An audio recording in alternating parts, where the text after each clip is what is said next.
Blue-White Control has historically been a pretty positive matchup for Modern Mill. There's a lot of resources and cards that we have access to that can take advantage of our opponent tapping out, our opponent using very slow counter magic or planeswalkers, or just taking advantage of our opponent's time that they're trying to force us into. And because of that, the decks have used various resources to evolve over time, but ultimately not much has changed. So one thing to always remind ourselves of is the strategy against the deck, and as you'll see in the games to come, how we can apply that strategy in terms of how we're thinking, and especially how we can then use that information to take advantage of our opponent and put them into these weird like fork decision-making scenarios where they may not actually have a good outcome on either side, but it shows that we have a superior knowledge of what's going on. So what am I talking about?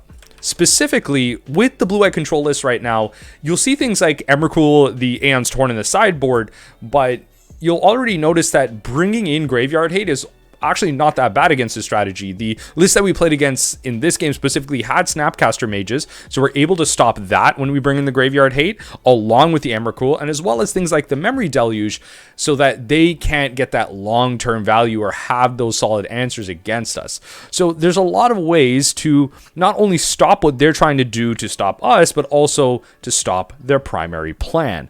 And really what it is understanding that regardless of that, if you board in right, you are going to win, and it's your game to lose. So how do you stop yourself from losing? You have to recognize what their win conditions are and manipulate surgical extractions, or manipulate the stack, or resource battles in terms of who's tapping out when, to make sure that they can deploy these threats efficiently.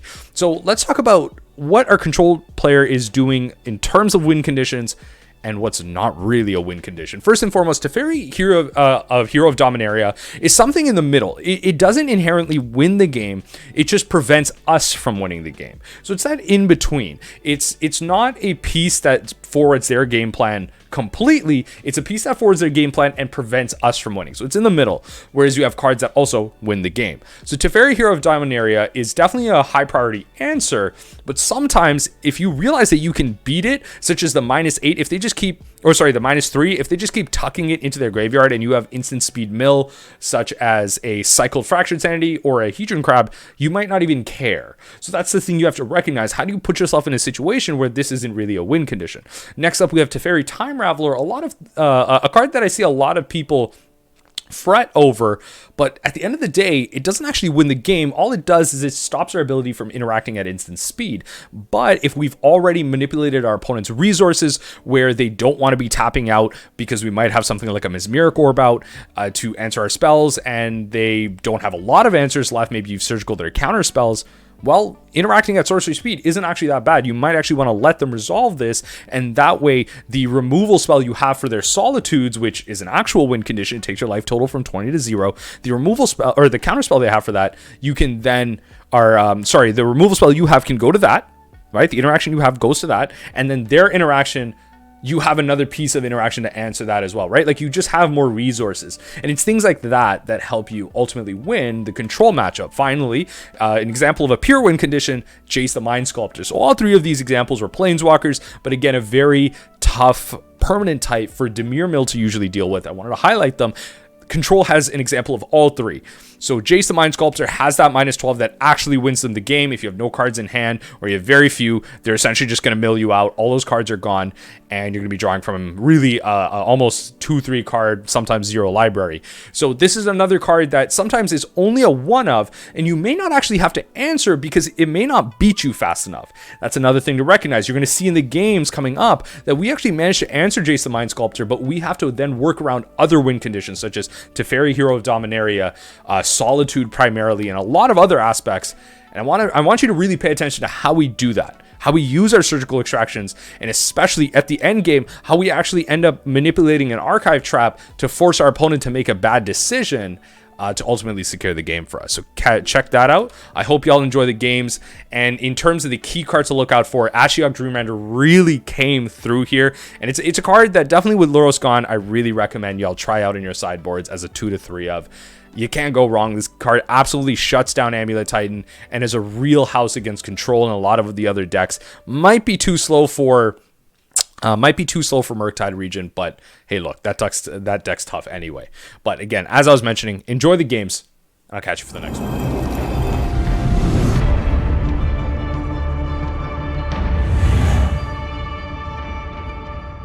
All right, let's get it. First game of this league.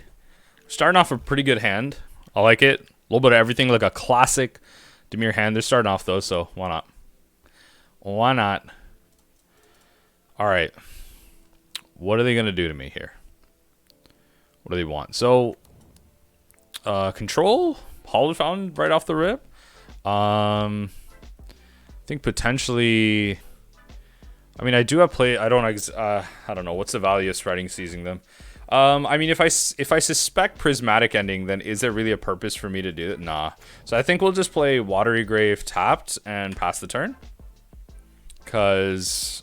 I mean, you have to suspect Prismatic Ending, right? They might even counterspell my crab, but I mean, heck, that's probably not like a bad trade-off at that point. It's probably not terrible. It's just I don't want it to get Prismatic Ending. It feels like control. It might be control with Snapcaster Mage. Snap Opt, is it Opt, Snap, Opt? Come on, everyone talks about Bolt, Snap, Bolt, but no one talks about Opt, Snap, Opt. It's pretty good. There's a lot of cards. A lot of cards. You get a creature out. You essentially replace the 2 cards that you used up. It's pretty good. It's pretty good. Okay, yeah. So this is looking like control. Which shouldn't be that bad. We should be fine in game 1. They haven't played a Chalice yet either, so we're gonna get this down. They might even just counterspell this again, which wouldn't be bad, but like it would kind of suck. But that's okay. So we'll do this. So I'll get them to mill 3. Let's see if they have any action. I'm not gonna fetch until their turn. So I want them to do stuff on their turn. Yeah, so, yeah, okay. Supreme Verdict, we're playing against control. Okay, so I actually haven't played this matchup in a hot minute. Part of me actually wants to change my sideboard a little bit, where I don't even want counterspells anymore. I kind of just want, like, Mesmeric Orb to help me in this matchup. But let's see what they do here. So I'm not actually going to Archive Trap them. Passing through purposefully here. I might actually. Oh, if they're gonna... Okay, if they're gonna destroy my crab, then I will. So I'll do this. So I'll get my visions off here. I thought they were just trying to bait me into an archive trap, so they counter... Like, I thought they were just trying to bait a thing so that they counterspell it. But if they're just gonna remove it, then alright, you don't have it. I will definitely mill you over then. So I'm gonna get to 20 cards. So that's something always to remember, right? Like, if your opponent's trying to bait it, don't play into it, because you gotta understand that control's a resource battle. Right? And if they're going to use their resources like this, then I will gladly take advantage of that. Draw 3. Oh, nice. Okay, so things are looking good here. So I think what I'll do is I will take the Solitudes. Because I'm not... could actually take Archmage's Charm. They only have... I took out... Oh, no, wait. No, I'll take Solitudes. This is the thing, though, right? So I gotta understand what I lose to here. So they're at Archmage's Charm mana. Solitude isn't the biggest problem, and I just have to hope they don't have Teferi. And even if they play Teferi, they play it blank. So I think I'm gonna take... I don't know. Solitude's a win condition, though. That's the thing. If they take my crab, Solitude's a win condition. Oh, that's tough. I'll take Solitude. I'll take Solitude. Tough call. Let's see how this goes. I'm going to take Solitude. Tough call. So they have 2 Solitudes. Okay, so they had an Archmage's Charm in hand. Do you have any way to recur any of this stuff? Oh, yeah, so they are playing Snapcaster Mages. They got a Jace. 3 counter spells. Interesting. Okay. A little bit of everything. Okay, cool. So they're just going to play like Archmage's Charm pass. Okay, so not bad. We don't have that threat. So now looking through their deck, what is their primary way to win? It's going to be Snapcaster Mage, Jace, Teferi, and they have 1 Celestial Colonnade. Okay. Just kind of keeping that back in my mind. Okay, so they're gonna exile that now. Yeah, no need to exile the copy in their graveyard because they're not gonna recur it. Sure. Wonder, did they just like top deck the Teferi or like? I mean, to be fair, they're just fetching aggressively now actually because they don't want to enable any future things that we draw here.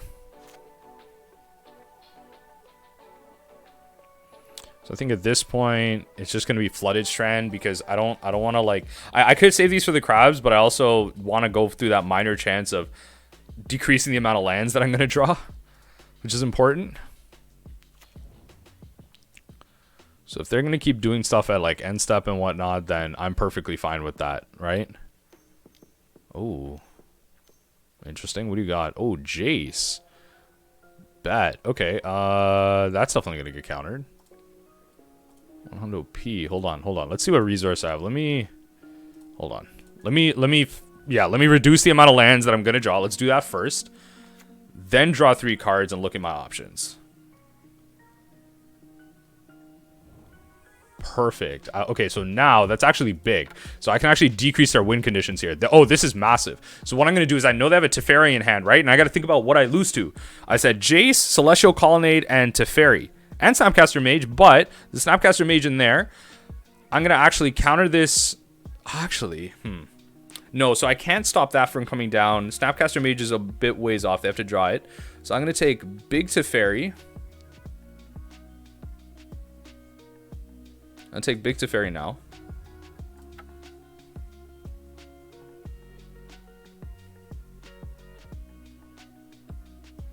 Take that out of their hand. Right? Again, they have no way to recur it, as far as I'm aware. Right? Okay. Keep that in there.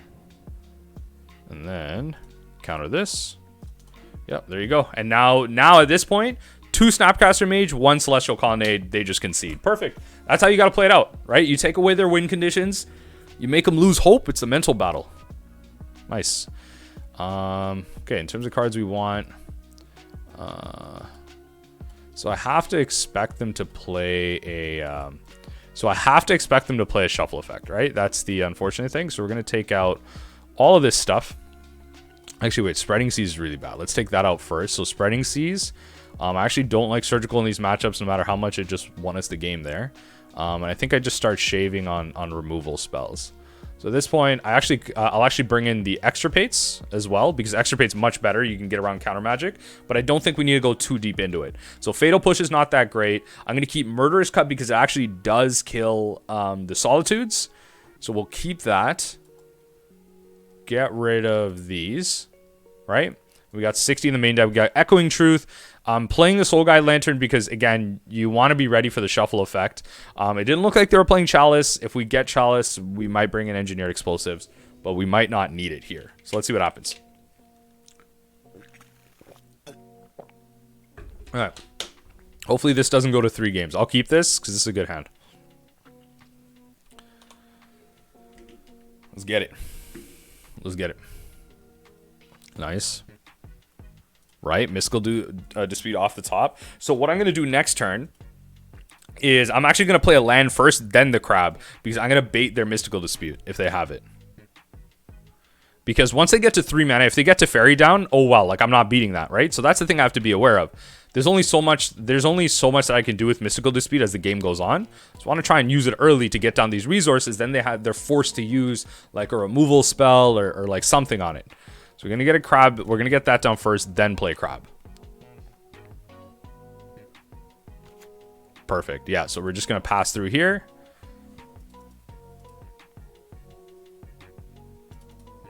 Let's see what they got.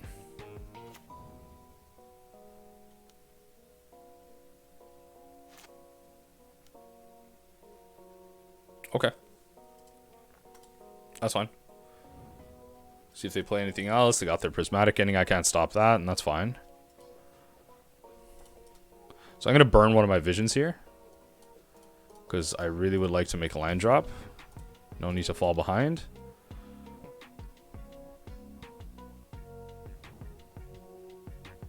One thing I did just punt on. I realized I could have fetched in response to that to get them to mill 3 to enable my drown. So that was a mistake. I don't know why I didn't do that earlier. So we're just going to play Polluted Delta Pass. I think we'll cycle Fractured to get something going. Yeah, because here what I can do, if I actually did that, I might be able to... Like, if they play a Teferi here, I might be able to, like... Yeah, might have made that mistake. We'll see. Okay, they're just playing it. Oh, wow. They're actually just playing into me here. That is interesting. Okay, so I'm definitely gonna hit that.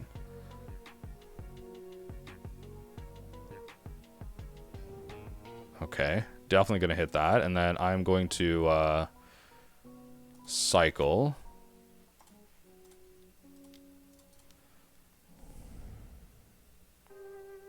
And I'm just gonna slam Ashiok and just take it from there, really. That's the plan. Okay, got a crab. Hopefully a land off the top. Then we got 2 threats. Yes. Okay, perfect. So Ruin Crab, Watery Grave, and Ashiok.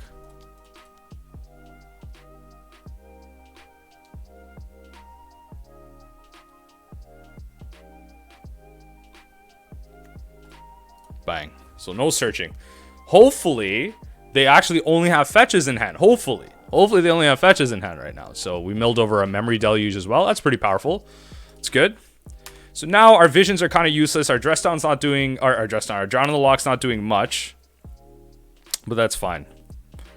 That's fine. Hopefully they don't kill our crab and we can use that to go somewhere. This is actually kind of funny at this point. I really hope they only have fetches. Nice. Yes, we got him with that.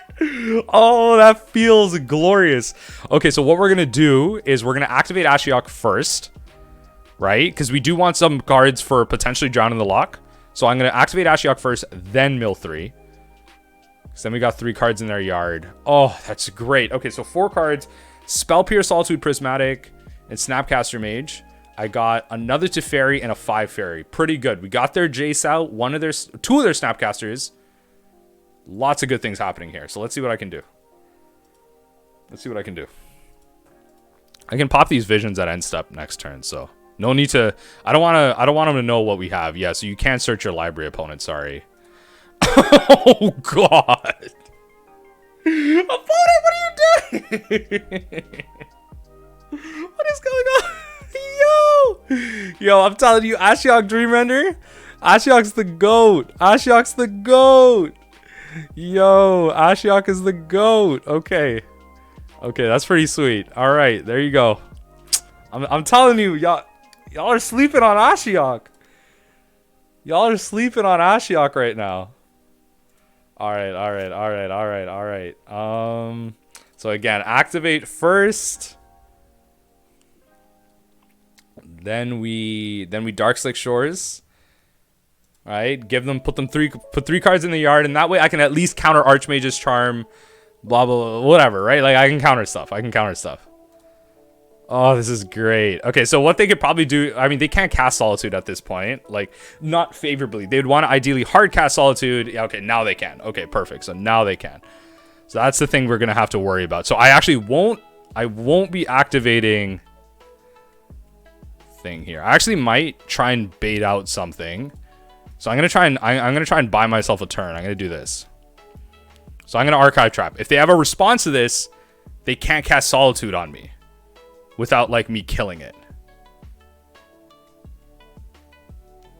Yeah, okay, so they can't cast Solitude on me without killing it. Okay, like without like thinking it, so that's fine. Yeah, I'm just gonna get all the value right now. So I don't need to play this Ashiok right now. I can play it next turn. Again, and this is how I want to sequence, right? Sequencing is important. Looking at how to use Drown in the Lock in combination with the Crab and Ashiok on the battlefield. It doesn't actually completely shut you down, right? It doesn't actually completely shut you down. So fingers crossed, this is our game to lose at this point. We just got to play it right. And that's what you want to be doing, small stuff like that. Like we don't get to mill them for 13, but you got to understand, how do we win right now? They're losing because of Ashiok Dream Render. Right? They're losing because of Ashiok Dream Render and the slow mill that they can't counter. So that's what we want to keep alive. And how do they beat that? Well, they end step Solitude, kill our Ruin Crab, and swing in and kill it. So if we can bait a counterspell, they can't actually hard cast the Solitude and do anything like that. So that's fine. So they're gonna flash that in. I can't respond. Yeah, so that's fine. I can't stop that. That's fine. They're gonna kill that. That's perfectly fine. Yeah, they're about to get dookied right now. If we draw the Murderous Cut, that would be literally the best case scenario. Oh Lord. So I do get a free block. I get a free block. Oh, glory.